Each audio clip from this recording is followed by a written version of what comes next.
ஜெயலலிதா கீழே தள்ளிவிடப்பட்டதால் காயமடைந்ததாக டிஸ்சார்ஜ் அறிக்கையில் கூறப்பட்டுள்ளது என்று முன்னாள் சபாநாயகர் PH பாண்டியன் தெரிவித்துள்ளார்.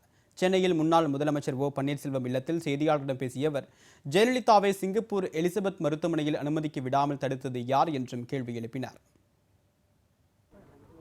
நம்முடைய மறைந்த அம்மா அவர்கள் செப்டம்பர் மாதம் 22ஆம் தேதி வீட்டிலேயே கீழே தள்ளிவிடப்பட்டு அங்கே இருந்து ஆஸ்பத்திரிக்கு எடுத்துச் செல்லப்பட்டார் ஆம்புலன்ஸ் வேனில் என்று அப்பல்லோ ஆஸ்பத்திரியின் டிஸ்சார்ஜ் சம்மரி கூறுகிறது.